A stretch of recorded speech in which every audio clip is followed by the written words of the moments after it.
Mathematical term आपको समझाने के लिए जा रहा हूँ, जो कि मैंने आपको लास्ट क्लास में ही बोला था प्रीवियस पार्ट में कि वो आपको समझाऊंगा मैथमेटिकल टूल्स, जो कि जरूरत होगा आपका मतलब प्रीवियस 12th में भी, 12th के मैथ्स में भी या फिजिक्स में भी, किसी पर भी, फिजिक्स या मैथ 11 12 जिसमें भी हो उसमें आपको जरूरत होगा। तो उसी बेस्ड के ऊपर मैं आज पढ़ाऊंगा आपको। तो देखिए मैथमेटिकल टूल्स में आपको सिर्फ दो ही चीज इंपॉर्टेंट है जो कि आपको अभी के लिए समझना है, जो कि आपका जरूरत है। वो एक है डिफरेंशियल कैलकुलस और एक है इंटीग्रल कैलकुलस। एक में क्या होगा, हम लोग डेरिवेटिव पार्ट रहेगा, एक में क्या रहेगा, इंटीग्रेशन पार्ट रहेगा। हम लोग एक में इंटीग्रेट करेंगे, एक में हम लोग क्या करेंगे, डेरिवेटिव करेंगे एक सर्टेन फंक्शन को लेके। बाद में मैं आपको क्वेश्चन जो कि आपके 11th क्लास में है एनसीईआरटी के क्वेश्चन में कैसे वो आता है, क्या होता है, वो मैं आपको समझाऊंगा कि दिखाऊंगा कि कैसे वो सॉल्व करूंगा। और अभी के लिए आप पहले फॉर्मेट समझ लीजिए, फॉर्मेट के बाद आपको मैं एग्जांपल करके दिखाऊंगा, समझ में। तो देखिए डिफरेंशियल कैलकुलेट क्या होता है, इसमें हम लोग को डिफरेंशिएट करना है। डिफरेंशिएट करना मतलब एक कॉम्प्लेक्स फॉर्म है, कॉम्प्लेक्स फॉर्म में उसको क्या करना है, एक बेसिक फॉर्म में लाना है, मतलब उसको स्प्लिट करना है, हम लोग को डिफरेंशिएट करना है, उसको डिक्रीज करना है सब तरफ से। इसको क्या करना है, स्प्लिट करना है मुझे। तो उसे स्प्लिट करना है तो देखिए सपोज मैं एक फंक्शन लूंगा, let y be a function of x। y क्या है, एक फंक्शन है x का, तो मतलब x क्या है, x एक वेरिएबल है। तो एक y लूंगा, एक फंक्शन किसका लूंगा, x का, let y be a function of x। तो मैं ऐसे लिखूंगा y equal to fx, y equal to fx, जिसमें x क्या है, वेरिएबल है। तो इसी को मुझे क्या करना है, इसको मुझे क्या करना है, डिफरेंशिएट करना है। मुझे क्या करना है, डिफरेंशिएट करना है। तो डिफरेंशिएट करने के लिए पहले आपको देखना पड़ेगा उस फंक्शन में क्या वेरिएबल है। तो देखिए y फंक्शन में वेरिएबल कौन है, x ही। y फंक्शन में वेरिएबल कौन है, x है। तो ये बात आपको याद रखना है, विथ रेस्पेक्ट टू x आपको क्या करना है, डेरिवेटिव डिफरेंशिएट करना है। आपको क्या करना है, डिफरेंशिएट करना है। क्या याद रखना है, एक फंक्शन में जो वेरिएबल होता है उसी को लेके आपको क्या करना है, डिफरेंशिएट करना है, समझ में। तो डिफरेंशिएट का फॉर्मूला क्या है देखिए, तो d बाय किसको लेके डिफरेंशिएट करना है, इस फंक्शन में वेरिएबल कौन है, x। तो dy में क्या लिखूंगा, dx। dy में क्या लिखूंगा, dx। मेरा फंक्शन क्या है, किसको मैं डिफरेंशिएट करूंगा, y। मेरा फंक्शन क्या है, y। तो मेरा टोटल फॉर्मेट क्या हुआ, dy by dx। dy by dx मेरा क्या फॉर्मेट है, डिफरेंशियल कैलकुलस का फॉर्मेट, डिफरेंशिएट करने के लिए फॉर्मेट। आपको यही देखना है फंक्शन क्या है, उस फंक्शन को हम लोग को क्या करना है, डिफरेंशिएट करना है। कैसे डिफरेंशिएट करूंगा, उसका फॉर्मूला क्या है, d by dx। x मतलब जो फंक्शन में वेरिएबल होगा उसी को हिसाब से आपको करना है। सपोज फंक्शन में क्या है, सपोज फंक्शन में t है, तो मैं क्या लिखूंगा, dy by dt। Suppose function में a है तो मैं क्या लिखूंगा, dy by dA। अगर t वेरिएबल होगा तो t लिखूंगा, अगर a वेरिएबल होगा तो मैं a लिखूंगा, जो होगा उसी के हिसाब से मैं लिखूंगा, समझ में। इसका मतलब नहीं कि सब जगह पर x ही लिखना है। तो फंक्शन में जो वेरिएबल होगा विद रिस्पेक्ट उसी को लेके मुझे क्या करना है, डिफरेंशिएट करना है, मतलब डेरिवेटिव। तो इसको कैसे फॉर्म में लिखते हैं, d by dx।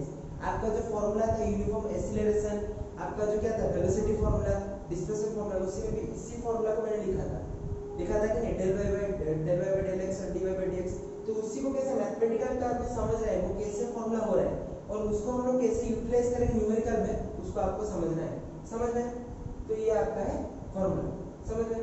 अच्छा अभी इसको देखेंगे, सपोज फंक्शन में न्यूमेरिक वैल्यू लिखूंगा या कुछ भी अगर इक्वेशन लिखूंगा, या इक्वेशन में कुछ न्यूमेरिक वैल्यू होगा, कुछ भी होगा, तो उसको कैसे सॉल्व करूंगा। ये तो मैंने आपको फॉर्मेट समझा दिया, मतलब इक्वेशन समझ दिया कि कैसे मतलब होता है। तो उसको कैसे हम लोग सॉल्व करेंगे। सपोज देखिए, सपोज एक इक्वेशन है x टू पावर n, क्या है, x to power n। Simple बात है, x टू पावर क्या है, n है, तो n इसका क्या है, एक्सपोनेंट है, पावर है, तो x टू पावर क्या आ गया, n। तो इसमें वेरिएबल कौन है, x। इसमें सिंपल से इस फंक्शन में वेरिएबल कौन है, x। आपको दिख रहा है x है। तो विद रिस्पेक्ट टू किसको लेके मुझे डिफरेंशिएट करना है, x को। सिंपल सा बात है, किसको लेके डिफरेंशिएट करना है, x को। तो x के लेके मैं डिफरेंशिएट करूंगा, मेरा फंक्शन क्या है, x टू पावर n, जो मैंने लिखा हूं। dy में क्या लिखूंगा, x को लेके करना है, तो क्या लिखूंगा, dy क्या लिखूंगा, dx, समझ गए। अच्छा अभी हम लोग देखेंगे इसको सॉल्व कैसे करते हैं, ऐसे मतलब मैथमेटिकल टर्म में, ये डिफरेंशियल टर्म में कैसे इसको अभी सॉल्व करना है, इस पार्ट से इसको कैसे आगे फर्दर प्रोसीड करना है। तो देखते हैं क्या होगा, जो हमारा पावर होगा वो क्या होगा, नीचे आ जाएगा। n मेरा था, n मेरा क्या हो गया, नीचे आ गया। और जो ऊपर था मेरा पावर, उससे क्या हो जाएगा, -1 हो जाएगा। क्या हो जाएगा, -1 हो जाएगा। जो मेरा था वो क्या होगा, नीचे आएगा, और जो आ गया उधर क्या हो गया, -1 हो जाएगा। मतलब n नीचे आ गया इंटू x, और जो ऊपर था n था उसमें क्या हो जाएगा, n-1। क्या हो जाएगा, n-1। ये वाला क्या है, डिफरेंशिएट का फॉर्मूला। क्या है, डिफरेंशिएट का फॉर्मूला। इसी फॉर्मूला के हिसाब से आपको सॉल्व करना है, समझ में। क्या करना है आपको, इसी फॉर्मूला के हिसाब से आपको सॉल्व करना है। क्लियर? अभी देखिए मैं आपको इक्वेशन देता हूँ, x बाय n था, अभी x स्क्वायर लिख रहा हूँ, तो x स्क्वायर लिखने से क्या, और एक बात, ये जब डेरिवेटिव हो जाएगा, जब इसको फॉर्मूला में मतलब ट्रांसफॉर्म हो जाएगा, ये d by dx और नहीं लिख रहा है, d by dx और नहीं लिख रहा है, समझ में? ये फॉर्मेट था, फॉर्मेट के हिसाब से लिख रहे हैं, जब आंसर निकलेगा उसके बाद हम नहीं लिख रहे हैं। अभी देखिए सपोज अभी डायरेक्ट आपको मतलब एग्जांपल में डायरेक्ट बताता हूँ, x स्क्वायर क्या है, x स्क्वायर है, x स्क्वायर में वेरिएबल कौन है, x है, x है, इस फंक्शन में वेरिएबल कौन है, x है, तो विद रिस्पेक्ट टू किसको लेके मुझे करना है, x को लेके करना है, x को लेके सॉल्व करना है, तो मैं क्या लिखूंगा, dy क्या लिखूंगा, dx लिखूंगा, dy dt तो नहीं लिखूंगा ना, जो मेरा वेरिएबल है उसी को हिसाब से मुझे सॉल्व करना है, तो मैं क्या लिखूंगा, dy क्या लिखूंगा, dx इनटू मेरा क्या है फंक्शन, x स्क्वायर, फंक्शन क्या है, x स्क्वायर, समझ में? अब मैंने आपको क्या बोला था, जो पावर था वो पावर क्या होगा, नीचे आ जाएगा 2x, और जो ऊपर जो पावर था उसमें क्या हो जाएगा, -1, 2 - 1 और 2x, 2 - 1 कितना होता है, 1, आंसर कितना निकला, तो x स्क्वायर को डिफरेंशिएट करने के बाद क्या आंसर निकला, 2x, क्या निकला आपका आंसर, 2x, इतना आपको समझ में, बेसिक फॉर्मूला था, समझ में? तो अभी आप ये वाला पार्ट समझ लें, ये आपको जितना मतलब जो सिंपल फॉर्मूला है, सिंपलेस्ट फॉर्मूला है, उसी के हिसाब से मैंने आपको समझाया। इसी के बाद इसका और भी बहुत कुछ फॉर्मूला है, जैसे कि इसमें अगर मैं नंबर कुछ ऐड कर दूंगा इस फॉर्मूला के अंदर इक्वेशन में, तब क्या होगा, तो उसको मैं बाद में आपको बोलूंगा, पहले ये बेसिक से बात आप समझ लीजिए, समझ रहे हैं? अच्छा, अभी हम लोग प्रोसीड करेंगे, आपको डिफरेंशियल कैलकुलस के बारे में पता चल गया, उसको कैसे फॉर्मेट में लिखते हैं, क्या करके लिखते हैं। अभी हम लोग जाएंगे इंटीग्रल कैलकुलस, किसमें जाएंगे, इंटीग्रल कैलकुलस, क्या है ये, इंटीग्रल कैलकुलस, ये क्या है, रिवर्स प्रोसेस है, डिफरेंशियल कैलकुलस का रिवर्स प्रोसेस क्या है, इंटीग्रल कैलकुलस, मतलब जो उल्टा, मतलब जो क्या है, उल्टा, उल्टा मतलब पहले बात समझिए, इंटीग्रल का मतलब क्या है, हमको जितने भी मतलब एलिमेंट है सबको मिला के क्या करना है, इंटीग्रेट करना है, क्या करना है हम लोग को, इंटीग्रेट करना है, ऐड करना है, सब लोग को एकजुट करना है, समझ में? तो एक साथ सबको लाना है, तो वो हमारा क्या है, इंटीग्रल कैलकुलस, जितने भी स्प्लिट है सबको एक जगह पर लाना है या ऐड करना है, समझ में? तो अभी देखिए इसको क्या करना है, ये क्या है, उल्टा प्रोसेस है डिफरेंशियल का, उल्टा प्रोसेस में क्यों बोल रहा हूँ, देखिए जैसे कि मैं यहाँ पे फॉर्मेट में कैसे लिखा, इसको नीचे लिख रहा हूँ, डिवाइड बाय लिख रहा हूँ, dy dx, वहां पर क्या होगा, मल्टीप्लाई बाय होगा, देखिए वही लिखता हूँ, वही फंक्शन है मेरा क्या है, fx, तो वही fx को मुझे क्या करना है, इंटीग्रल करना है, तो इंटीग्रेशन का ये वाला साइन है, इंटीग्रेशन का ये वाला क्या है, साइन है, अच्छे से देखिए, इंटीग्रेशन का ये वाला क्या है, साइन है, तो ये वाला साइन मेरा आ गया fx में, समझ गए, डॉट, तो fx में वेरिएबल कौन है, x है, तो विद रिस्पेक्ट टू x यहाँ पर भी उसी के हिसाब से सॉल्व करना है, पर यहाँ पे करना है, वहाँ पे मैं लिखता था dy dx, यहाँ पे वही dy dx को उल्टा लिखना है, उल्टा मतलब वहाँ पे डिवाइड था, यहाँ पे क्या लिखूंगा, मल्टीप्लाई, तो इनटू यहाँ पे क्या लिखूंगा, dx, तो ये मेरा फॉर्मेट है, इंटीग्रेशन का साइन fx मेरा फंक्शन बैठा इनटू dx, समझ में, वहाँ पे डिवाइडेड बाय dx है, यहाँ पे क्या है, into dx with respect to x जो मेरा वेरिएबल है, समझ में? उसके बाद हम लोग देखते हैं ये इसका उल्टा कैसे, देखिए, तो वही मैं लेता हूँ और एक न्यूमेरिक वैल्यू यहाँ पर भी लेता हूँ, न्यूमेरिक वैल्यू बोल रहा है, इक्वेशन लेता हूँ x बार n, x बार क्या है n, तो इसको क्या करना है, इंटीग्रल करना है, इंटीग्रल करूंगा तो कैसे लिखूंगा, इंटीग्रेशन का साइन x बार n, और उसके साथ वेरिएबल मतलब विद रिस्पेक्ट टू क्या वेरिएबल लेके करना है, x, तो डॉट में क्या लिखूंगा, dx, डॉट में क्या लिखूंगा, dx, समझ में?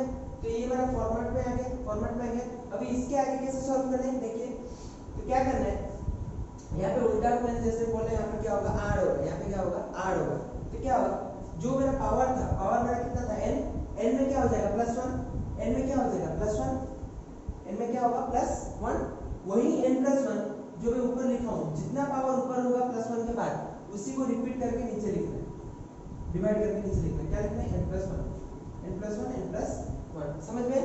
प्लस यहाँ पर क्या होता है, एक कांस्टेंट आता है, क्या आता है, एक कांस्टेंट आता है c, कांस्टेंट क्या आता है, c, इतना आपको अभी के लिए समझना है, समझ में? और जो मेरा इंटीग्रेशन का साइन था वो जब सॉल्व हो जाएगा और नहीं आएगा, वो जब सॉल्व हो जाएगा उसको हम लोग को इरेज करना है, समझ में?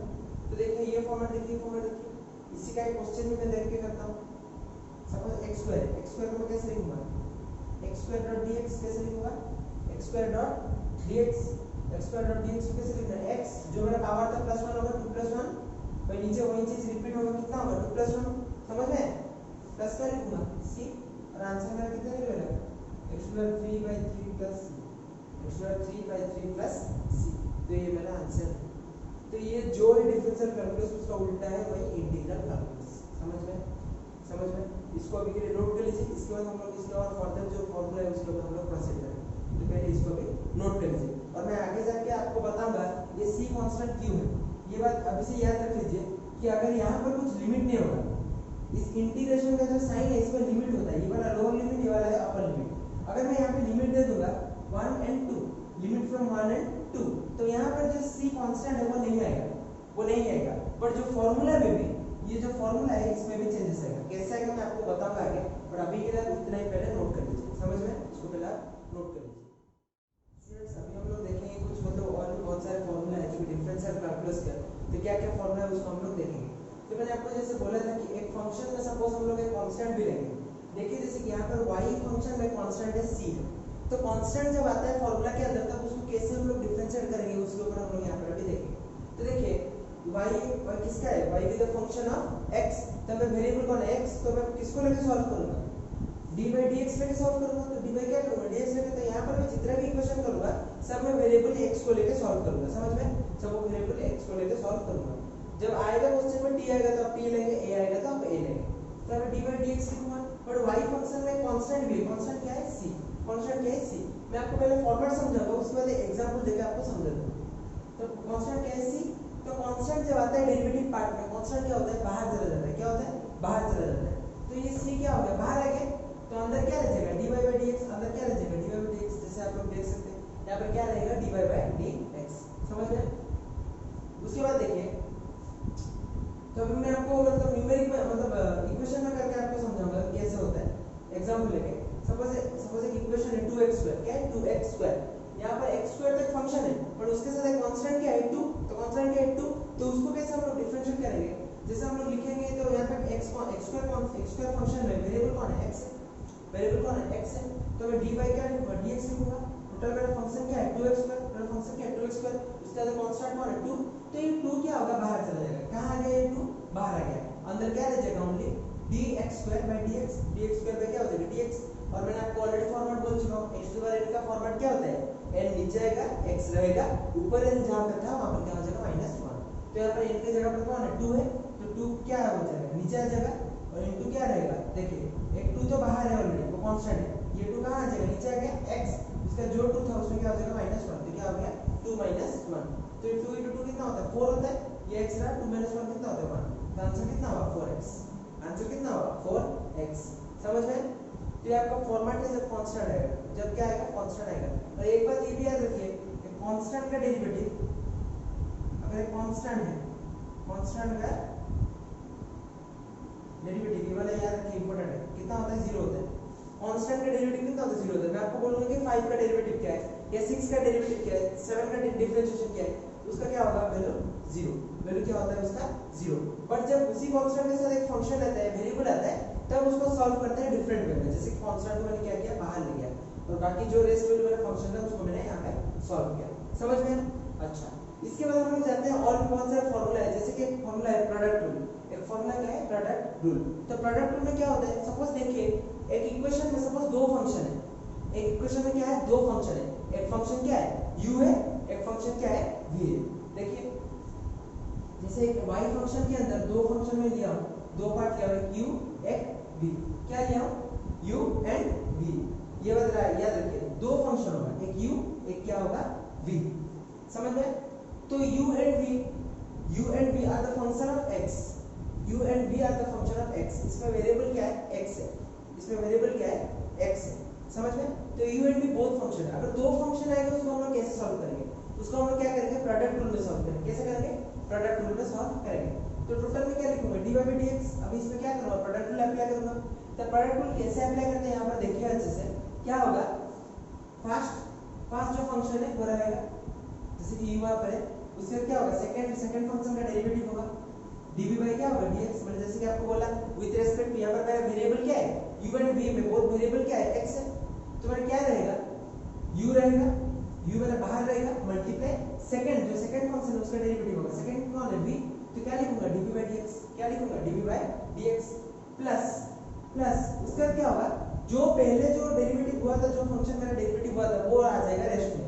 तो कौन आएगा रेस्ट में v आ गया रेस्ट में, और फर्स्ट का क्या आपका डेरिवेटिव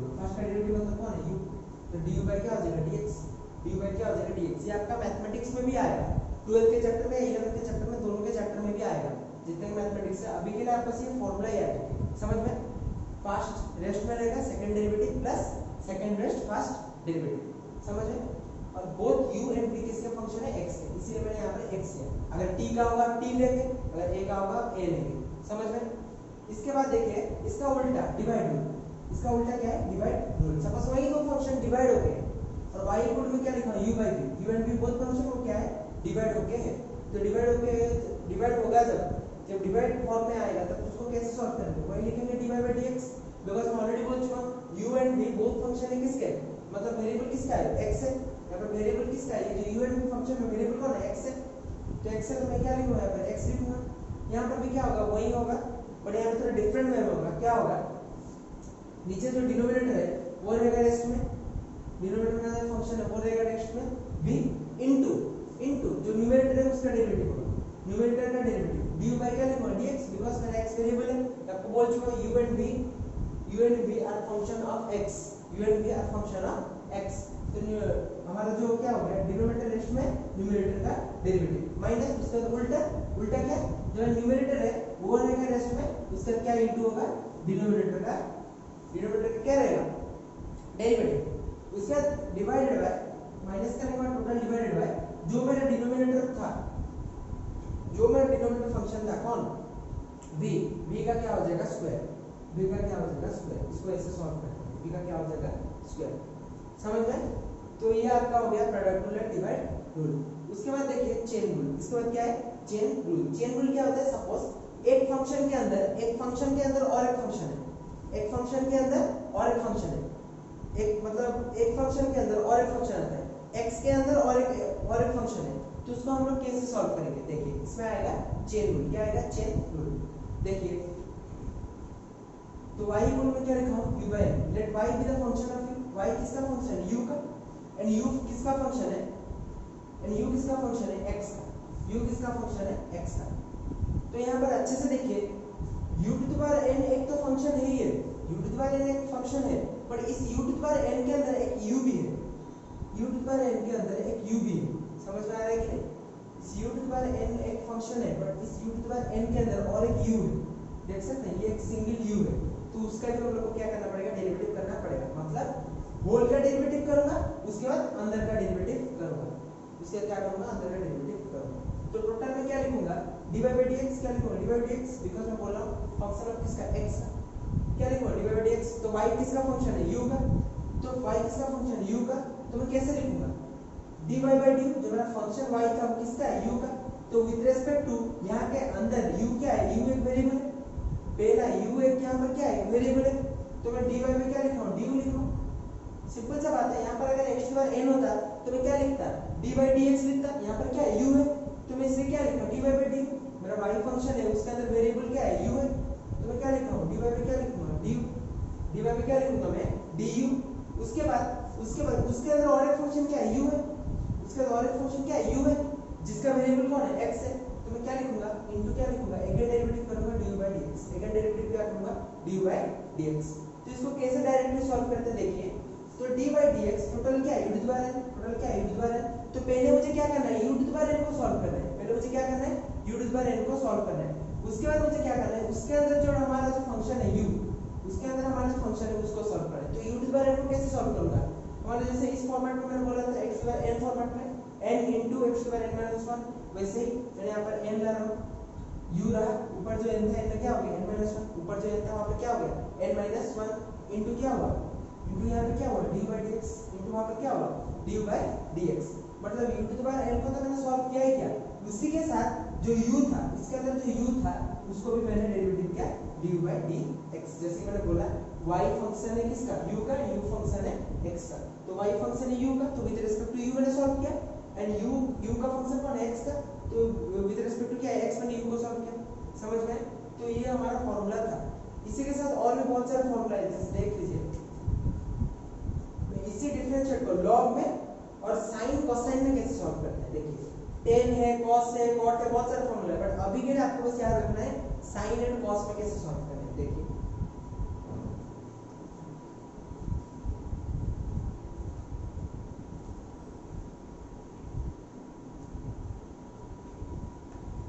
देखें यहाँ पे फॉर्मेट सपोज है लॉग में कैसे डिफरेंशिएट करना है log x, तो log x है, इसमें वेरिएबल कौन है x है, तो विद रिस्पेक्ट टू मुझे क्या लेके सॉल्व करना है x लेके सॉल्व करना है, विद रिस्पेक्ट क्या लेके सॉल्व करना है x, तो क्या लिखूंगा d by dx, इसमें फंक्शन क्या लिखूंगा log x, तो log x जब होगा यहाँ पर जब log x होगा उसका डायरेक्ट डेरिवेटिव क्या होगा 1 by x, ये आपको याद रखना है, क्या होगा डायरेक्ट डेरिवेटिव क्या होगा 1 by x, ये आपको याद रखना है, डायरेक्ट डेरिवेटिव क्या हो जाएगा 1 by x, समझ में, तो log x का डायरेक्ट डेरिवेटिव आपको याद रखना है क्या होगा 1 by x, समझ में।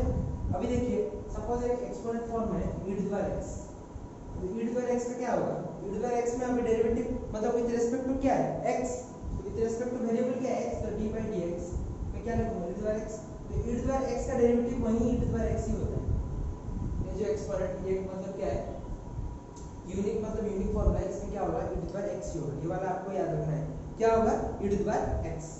अभी हम लोग जाएंगे sin x, सपोज एक फंक्शन है sin x, इसमें वेरिएबल कौन है x, तो मैं क्या लिखूंगा d by dx और क्या लिखूंगा sin x, d by dx को क्या लिखूंगा sin x, तो d by dx sin x का क्या होता है cos x, क्या होता है cos x, ये आपको याद रखना है, क्या होगा इसका sin x का क्या होगा cos x, उसके बाद तो cos x का क्या होगा,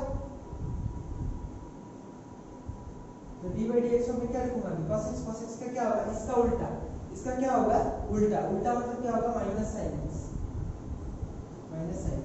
अगर sin x का डेरिवेटिव करूंगा तो कितना निकलेगा cos x, अगर cos x का डेरिवेटिव करूंगा तो कितना निकलेगा माइनस sin x, तो ये बात आपको याद रखना है, क्या करना है आपको याद रखना है, ये सब पॉइंट आपको याद रखना है, यहाँ इतना एक पॉइंट आपको बस यहाँ पर याद रखना है, ये आपका डिफरेंशियल कैलकुलस का इतना सा पॉइंट था, समझ में। इसके ऊपर मैं आपको जाके क्वेश्चंस करूंगा, बहुत सारे क्वेश्चंस है, पर ये अभी के लिए आप इतना बस नोट करिए, इसके बाद आपको इंटीग्रल कैलकुलस के बारे में बोल दूंगा, पर डिफरेंशियल कैलकुलस के लिए इतना फॉर्मूला जरूरत था जो कि आपके मैथ्स में भी आएगा, तो अभी याद रखिए, इसके बाद अगर रेस्ट फॉर्मूला आपको मैथमेटिक्स चैप्टर में आपको पता चल जाएगा कितना भी आएगा, तो अभी के लिए आप इसको नोट कर लीजिए। तो अभी हम लोग देखेंगे जैसे कि आपको समझाया डिफरेंशियल कैलकुलस का बहुत सारे फॉर्मूला बेसिक और इंटीग्रल कैलकुलस का भी बहुत सारे फॉर्मूला है, तो उसके ऊपर हम लोग देखेंगे। आपको इंटीग्रल कैलकुलस का फॉर्मेट बोल दिया, वो उल्टा है डिफरेंशियल कैलकुलस का, मतलब यहाँ पर इंटीग्रेट करना है, आपको बोला जैसे एक फंक्शन y फंक्शन का x बार n है, तो विद रिस्पेक्ट टू वेरिएबल कौन है x, तो क्या मैं लिखूंगा इनटू dx, वहां पे डिवाइडेड बाय dx लिखता था, यहाँ पे क्या लिखूंगा इनटू dx फॉर्मेट, इंटीग्रेशन का फॉर्मेट कैसा है ऐसे, इसका मार्क है ऐसे, समझ में। इसी के साथ देखिए तो n यहाँ पर क्या पावर है, तो ये n क्या होगा यहाँ पर, तो ये यहाँ पर क्या होगा x स्क्वायर क्या हो जाएगा n+1 डिवाइडेड बाय वही यहाँ पर रिपीट होगा, क्या हो जाएगा n+1 प्लस यहाँ पर एक कांस्टेंट आएगा, जब तक लिमिट नहीं है तो यहाँ पर क्या आएगा कांस्टेंट आएगा, ये बस आपको याद रखना है। अभी लिमिट में कैसा होता है वो मैं आपको डेफिनेट इंटीग्रल में समझाऊंगा, उसका और एक नेम है डेफिनेट इंटीग्रल, उसमें आपको समझाऊंगा, समझ में।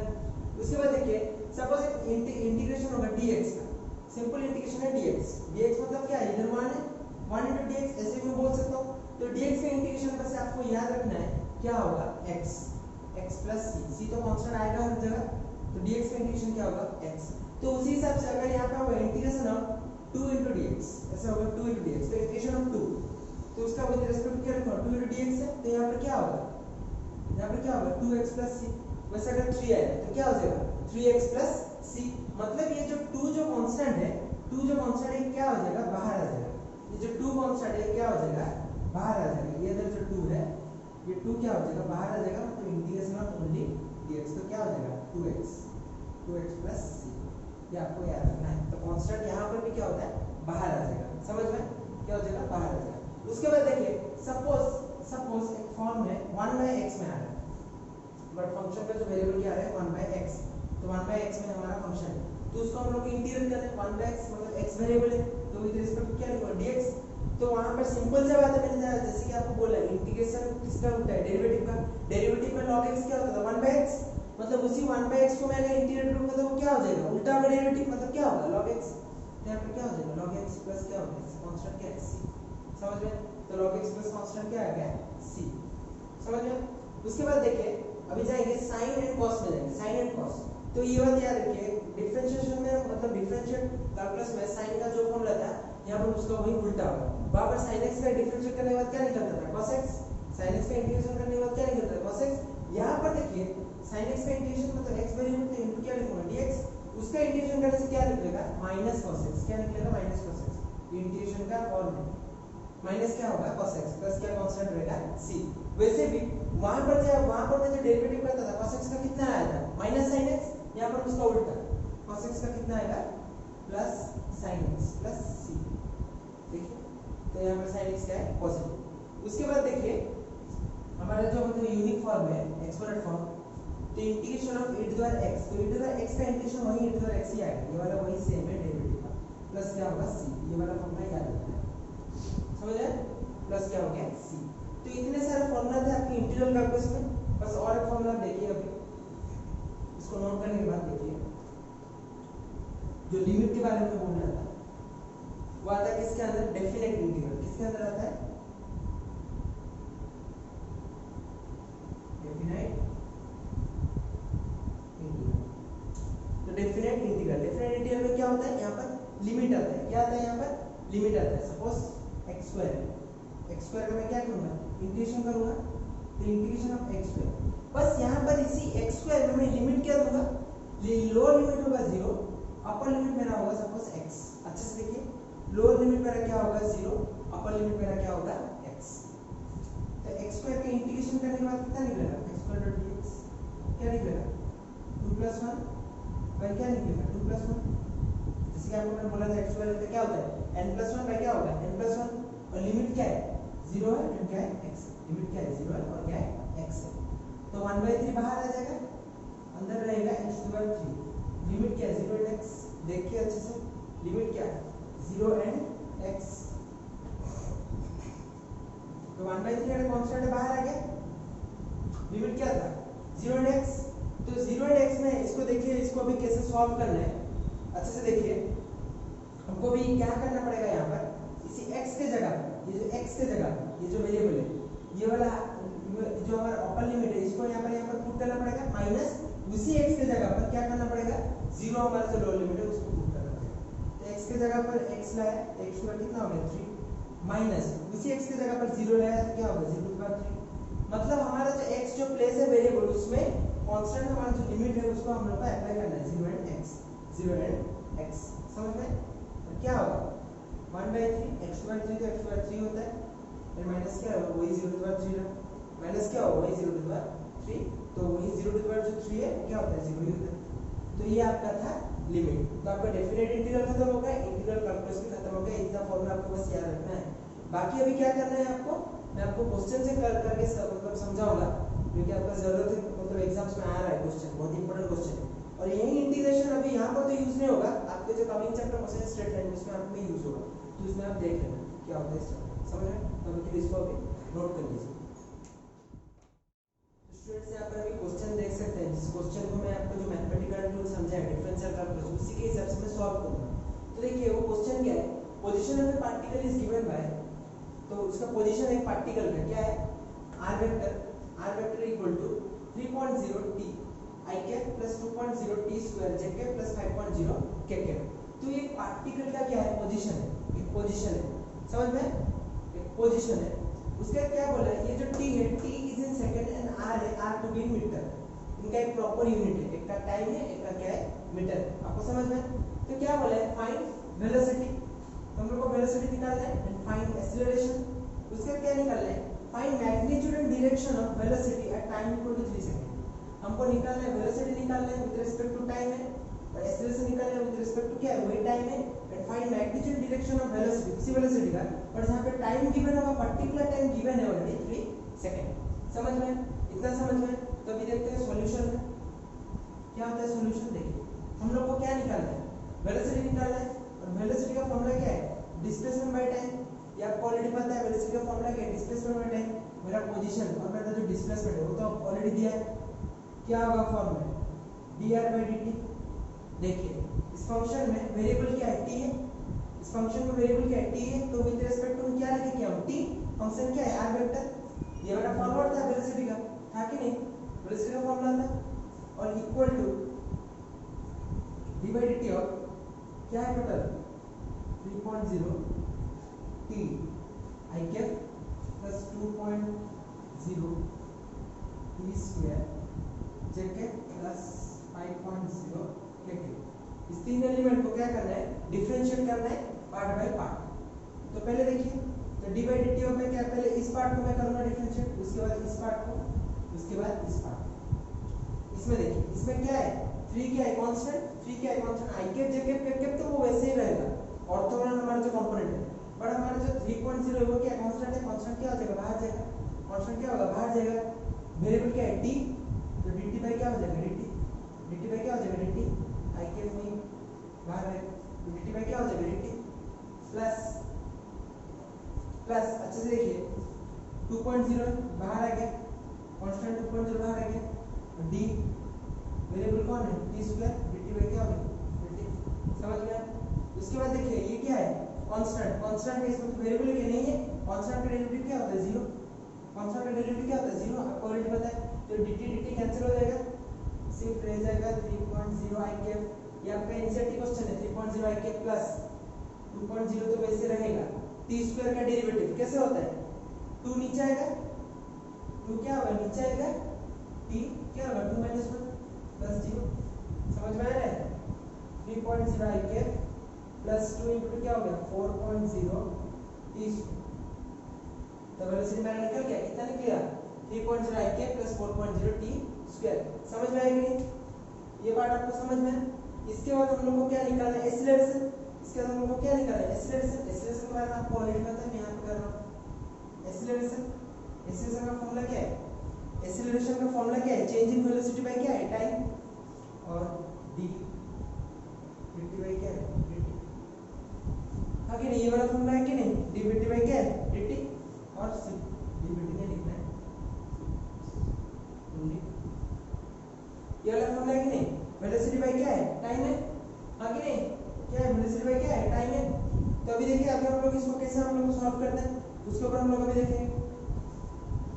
D by d t of जो वेलोसिटी, वेलोसिटी वाला था उसका क्या है, 3.0 i cap plus 4.0 t square plus 4.0 t square, ये आपको समझ में है, ये वाला आपका फॉर्मूला था। और यहाँ पर मैं डायरेक्टली कर रहा हूँ, 3.0 है, 3.0 क्या है, कांस्टेंट है, कांस्टेंट का डेरिवेटिव क्या होगा, कांस्टेंट का डेरिवेटिव क्या होगा, 0 होगा, सिर्फ रह जाएगा क्या, 4.0, सिर्फ रह जाएगा क्या वहां पर 4.0, और वहां पर आंसर क्या निकलेगा, जैसे कि आप लोग यहाँ पर देख सकते हैं, ये क्या है 4.0, सॉरी यहाँ पे मैं 2 लिख दिया हूँ एक्स्ट्रा, 2 - 1 तो वहां होता है। तो देखिए ये वाला पार्ट मेरा क्या है, कांस्टेंट है, कांस्टेंट क्या होगा 0, यहाँ पर सिर्फ रह जाएगा क्या 4.0 t, 4.0 t, 4.0 बाहर जाएगा, dt dt क्या हो जाएगा, कैंसिल हो जाएगा, सिर्फ रह जाएगा क्या 4.0 क्या था, जेकेप, 4.0 क्या होगा, जेकेप, यहाँ पे जेकेप लिखना भूल गया,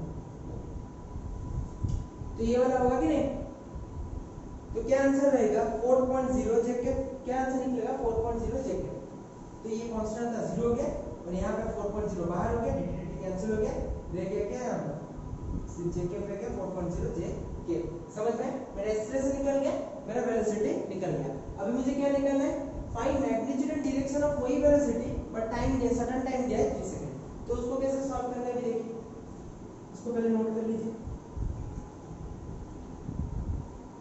तो पहले मेरा वेलोसिटी कितना था उसको देखना पड़ेगा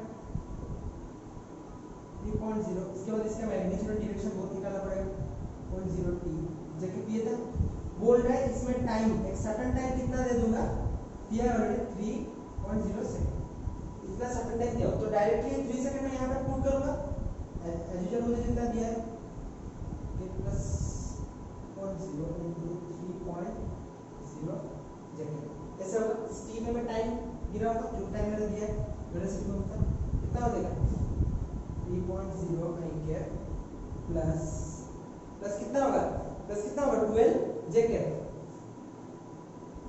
कितना होगा, तो मेरा टाइम 3 सेकंड में वेलोसिटी कितना होगा, इतना होगा 3.0 आई कैप प्लस 12.0 जेकेप। तो इसका भी क्या करना है, मैग्नीट्यूड निकालना है, मैंने आपको मैग्नीट्यूड का ऑलरेडी फार्मूला बताया, क्या होता है, इसको मैग्नीट्यूड कैसे निकालूंगा, रूट ओवर करके स्क्वायर, 3 का स्क्वायर प्लस क्या करूंगा 12 का स्क्वायर, ये आपको ऑलरेडी पता है, 3 का स्क्वायर प्लस कितना होगा 12 का स्क्वायर, कितना निकलेगा 12 पॉइंट कितना निकलेगा 12.4 मीटर सेकंड इनवर्स, एज मैंने बोला कि टाइम सेकंड में ना मेरा मीटर में, तो इतना निकलेगा।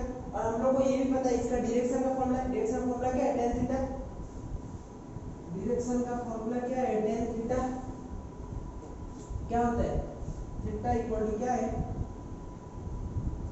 थीटा इक्वल फॉर्मूला क्या है, tan inverse v by bx, आपको ऑलरेडी पता है। देखिए v by मतलब जगह में कितना था 12, tan इनवर्स कितना 12 और vx by कितना है 3, इतना होगा कि नहीं, 12 by कितना होगा 3 होगा, इसका आंसर कितना निकलेगा 76 डिग्री, कितना निकलेगा डायरेक्शन 76 डिग्री, समझ में। तो ये आपका क्वेश्चन था कैसे वेलोसिटी ऐसे निकाला डेरिवेटिव और डिफरेंशियल कैलकुलस को यूज करके, क्या कांस्टेंट है क्या वेरिएबल, उसको मैंने आपको समझाया इंटीग्रल कैलकुलस। नेक्स्ट क्लास में आप हमारा नया चैप्टर जाएंगे मोशन एंड स्ट्रेट लाइन, उसके ऊपर हम लोग पढ़ेंगे। अभी के लिए मैथमेटिकल टूल सॉल्व के बहुत ही मतलब इंपॉर्टेंट थिंग है integral calculus and differential calculus समझने के लिए। तो इसको ऊपर क्वेश्चन सॉल्व करिए, अगर डाउट है तो डिस्क्रिप्शन में व्हाट्सएप नंबर है, उसमें आपको क्वेश्चन पूछ सकते हैं, एनसीईआरटी क्वेश्चन। नेक्स्ट क्लास में हम लोग क्या पढ़ेंगे, मोशन एंड स्ट्रेट लाइन, समझ में। Thanks for watching this video.